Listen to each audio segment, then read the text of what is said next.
Hello.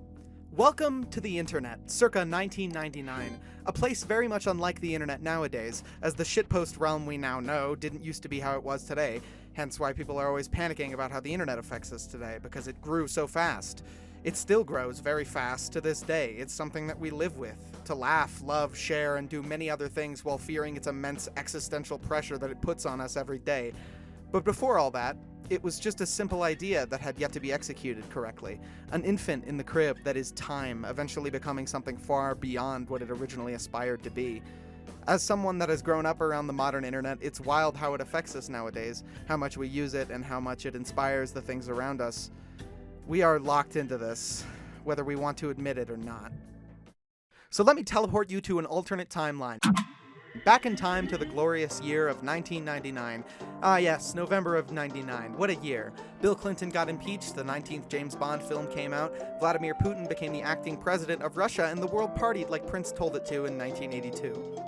That's all real history, of course, but the alternate timeline that the 2019 PC simulation game Hypnospace Outlaw takes place in isn't too far from our own, except for a few major instances, that being one company, Merchantsoft. And Tennis is called Trennis, as it's a triangle now, don't fucking worry about it. They create the absolutely impossibly futuristic technology known as Hypnospace Operating System, a rival home computer device to the other existing internet service in this world, Cyberworlds. Cyberworlds runs a more traditional 90s experience sat down on a computer. It's referenced by a few characters over the course of the game. Well, then, what is the Hypnospace difference? What makes it the cream of the crop? Well, Hypnospace is a computer operating system that you can use while you're asleep. Just put on the headband, catch some Z's, and you can hop into whatever world you want. Get some sleep and browse the internet with no ill effects. Absolutely none. Imagine being able to use the internet while sleeping. So much time saved. They promise that not only will your sleep not worsen, your sleep will get even better. Outside of lore, it's basically just a game where you browse internet pages and look at the people on them and ban them if they violate any internet law. The recreation of a classic 90s style internet is extremely uncanny. I didn't live in this era, but I can completely understand what it was like just by playing this game.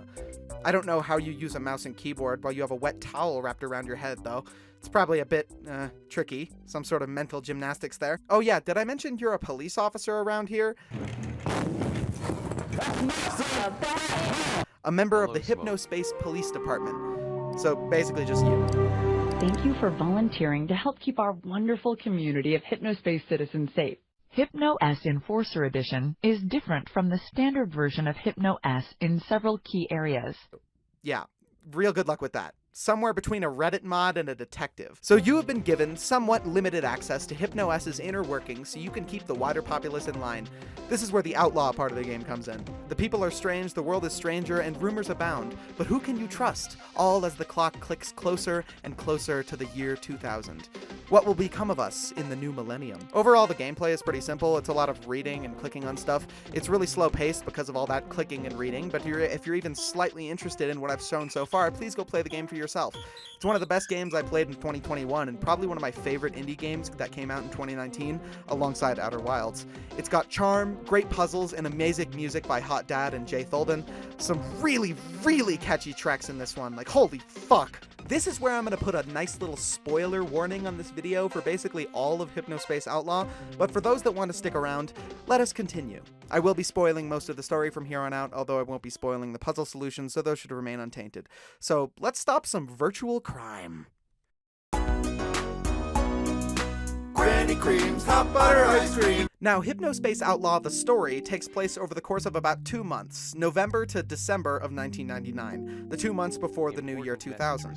You play as an unknown hypno-cop, which isn't a term in the game at all, I actually just made it up right on the spot, meaning that you have to clean up whatever needs cleaning up around Hypnospace. Hypnospace was conceived and founded by Dylan and Adrian Merchant, who are also the owners of Merchantsoft. They created this little system and then decided to ship it to the world. It was wildly popular, hence why you need to police it. Policing and privatizing the internet. Yeah, what a great idea. For your first assignment, for instance, you have to find and strike anyone using a copyrighted image of a character called Gumshoe Gooper. Wow, funny little fish guy, look at him go. Well, sadly, you have to strike anyone who uses him, and then for your hard work, you receive payment. in the form of HypnoCoin that you can only use on Hypno OS. This is technically crypto, by the way. Can you tell that this game was made in 2019? It's not actually a bad thing at all. I think it's incredible that this game can be such a brilliant and creative recreation of what the internet used to be in the days of yore, while discussing topics that are plaguing it currently. It's very meta, and very impressive. Anyway, this Gumshoe Gooper character. You'll have to strike a few people for using his likeness. Now, most of you probably just struck down all the Goopers in Good Time Valley, then struck the children's drawings because you're a fucking goopy, sweaty gamer monster sitting in your bed wearing your crusty Cheeto-stained Hypno-S headband, banning a goddamn preschool teacher for using a funny fish cartoon! But did you ever stop to consider that people were using Gooper as a patriotic symbol? Well, you can look into this, and turns out he was a character intended to be used in anti-communistic propaganda, and after that died off, all these people in Good Time Valley started using the Gooper as an icon in extreme nationalist propaganda, and you gotta strike them for it. It's this whole controversy. Turns out most of the cafe's residents are communists for some reason. Dispatch tells you none of this when they tell you to ban people for using Gooper. They just give you the job and point you to the fish. Either way, we learn that, of course, there is more to your job than you first thought. Curiously, anyone you strike enough times can be flagged to be investigated. This basically just means they get banned if they did what they did was wrong enough. It's really interesting how much background lore there is here, all based around this funny little fish guy. All of the future cases go as such. Tell you to do a few things before each job, but you end up falling down a rabbit hole of insane he said, she said, of clicking links, and hoping that you don't slap a greasy, misguided click onto a download for thehive.zip, which only contains many bees.jpg. It's actually really fun. Where things get interesting is after you deal with some of the cases you've been assigned, cases involving people trying to make real money using hypnospace, teenage harassment, and cyberbullying. Something people are calling beef brain? Probably nothing, just seems weird. I don't know, man, I'm more interested in shonking those T-nubs. Meanwhile, you're sent a little game by Dylan, one of the owners of Merchantsoft and your boss. The game is titled Outlaw. He says that it's a project he's been working on for a while. Dylan, as a character, is really interesting. He works with his brother to run Merchantsoft and Hypno-S. He was the one who actually created the Hypnospace tech. His brother does all the marketing and money-making. Probably not the smartest decision for him in the long run. Outlaw is a personal project of Dylan's. It's where his heart is at. It's also the double entendre of the game being called Hypnospace Outlaw. At his core, Dylan is just a kid, really, with some bright ideas and a brother who's good at marketing. His game just doesn't work yet. It's all janky and broken. It crashes your Hypno-S, breaking your headband in the process, and you're forced to hook back up in the mainframe another night. The next bit of gameplay takes place about 3 weeks later on November 26, 1999. Similar situation, only now a bit more strange. Pages are taken down by Merchantsoft for unknown reasons. People are getting removed more and more, and though subtly, things are breaking down. Thank God! Granny Cream is still fine though. You can call off the search parties, they could literally never get taken down for anything. Troublingly, the people over in Good Time Valley started an I Stand with Gumshoe Gooper campaign. Looks like they never learned. This is what I was talking about earlier. Merchantsoft is also being thrillingly stupid in new ways, taking a bunch of unrelated pages and moving them to a new zone. In the words of Adrian Merchant himself, Hypnospace is for parents and grandparents, not nerds and geeks. It seems Adrian had bigger aspirations than his partner. He doesn't seem to know how many children and geek-type artist people are flocking to Hypnospace.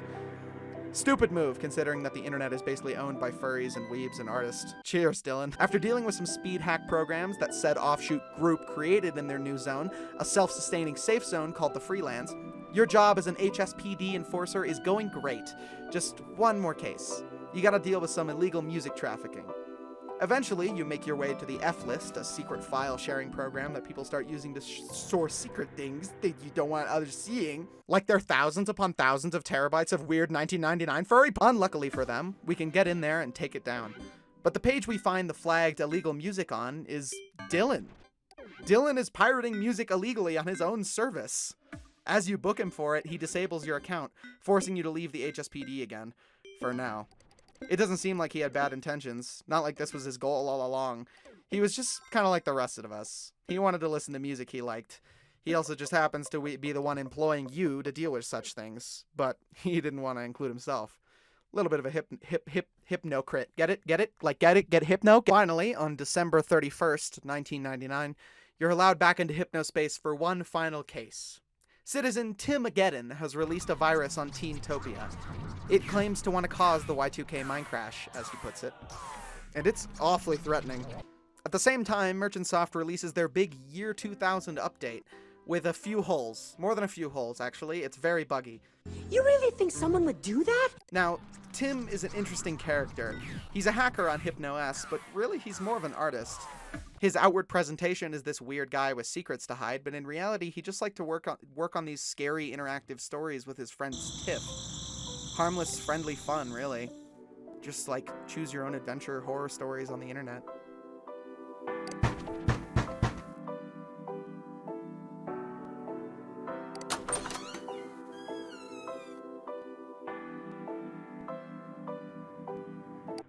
While investigating the Y2K mine crash, you can come across something interesting on Tim's profile. If you check his F-list page, you can find a series of documents about the virus. Turns out it's just a way of getting his old friend that he loves to talk to him again. It's all just for show. All just for a girl, actually. Entering the password into the virus page to stop it, the password is Marshmallow, the username of the girl whose attention he wanted to get. You can report him for this, or not. After disabling the virus, without warning, the Outlaw program is installed on everyone's HypnoS, all across Hypnospace. Meanwhile, the Y2K update is tearing Hypnospace to shreds, and its users along with it. The game launches itself this time, and it's even worse than before. Extremely buggy, in fact. It's literally unplayable in this state. The game bugs out to an extreme degree. Closing it, it spreads to the rest of your computer. The mine crash comes anyway. Without warning, after a barrage of glitching and loud burning sounds, suddenly you see a bright light shining directly into your eyes before you fall over, staring at the window.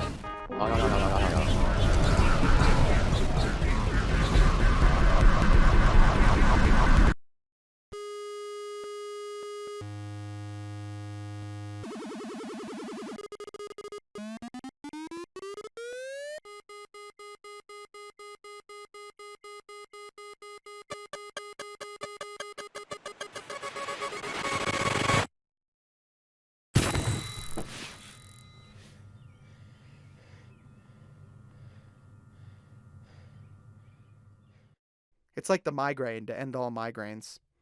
We'll get back to what happened here, but for now, it's over. A news report is shown on TV.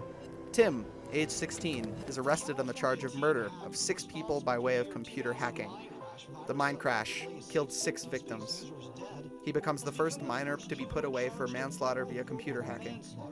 These were the victims of the event. Zane Lofton, 15, stupid kid in middle school. He's mean and rude, but he would have grown into a better person, I'm sure. He always liked making comics.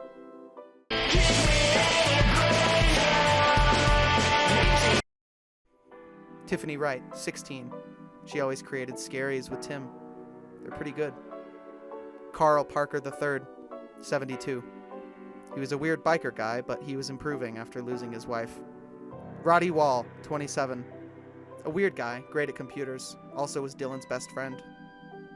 He would have been a great person if he were still around. Roddy, you might not buy this, but I considered you my best friend at the end there. My work consumed me and became me. People who weren't helping me build my masterpiece were invisible. Through all of it, you were always willing to come back and put up with my garbage, and God, I wish you hadn't. I'm sorry. Finally, Mavis Ann Green, 77. A sweet old woman. She didn't understand Hypnospace at first, but she learned. She learned how to live in this strange new world of technology, and she was punished for it. You didn't deserve this.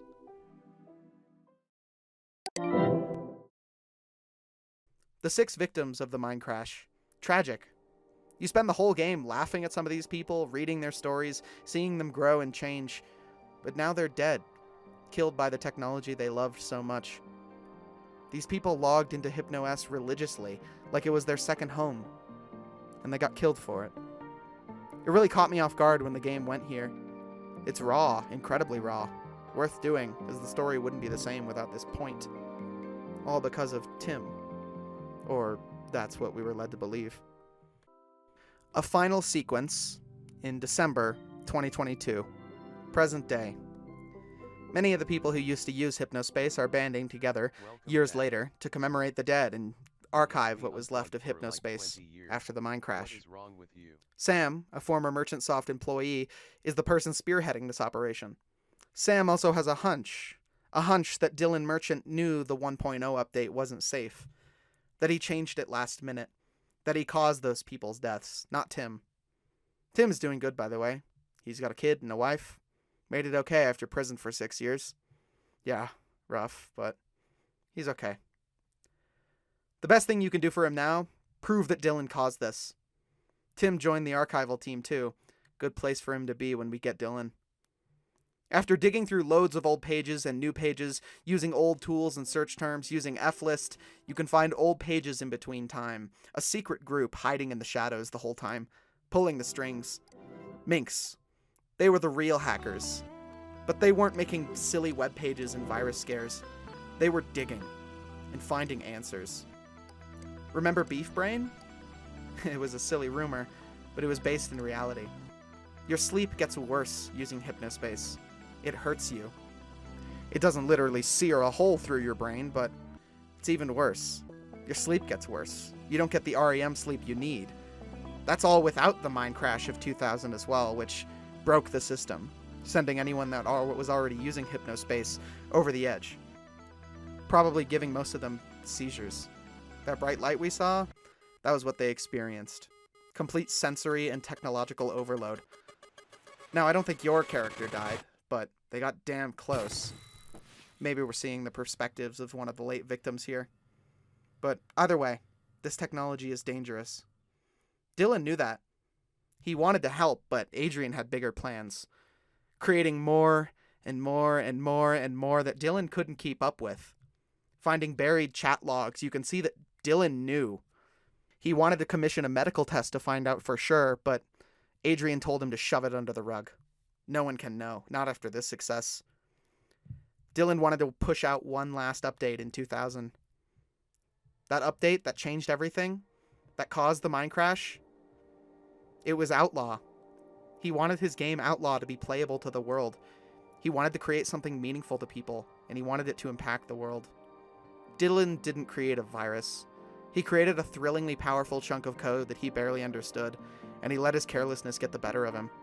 He put his game over anything else, not even caring about his own rules, pirating music. He's just a kid. This never should have happened in the first place.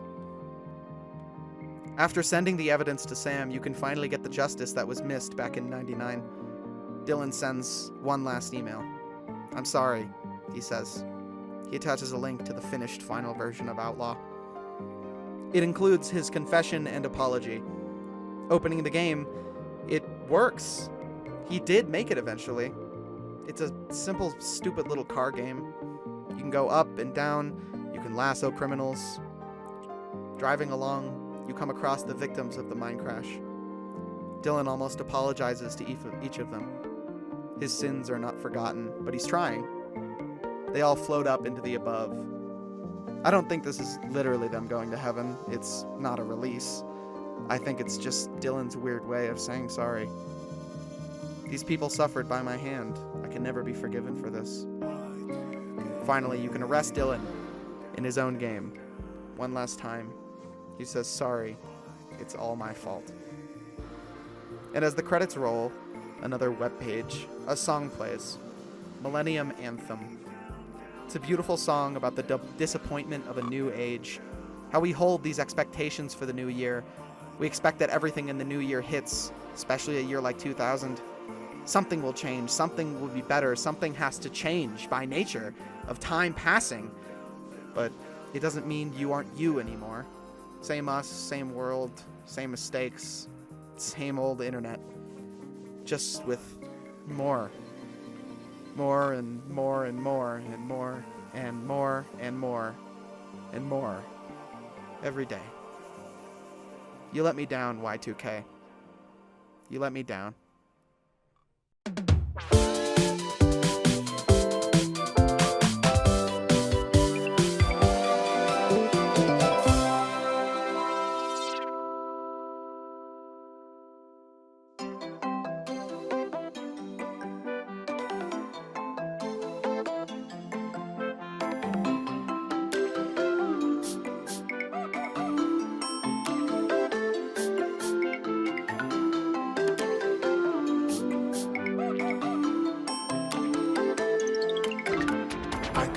desert for the break. I know I don't have it all together. In the parking lot we taste snowflakes. The rainmakers are probably controlling the weather. Their shelves deserve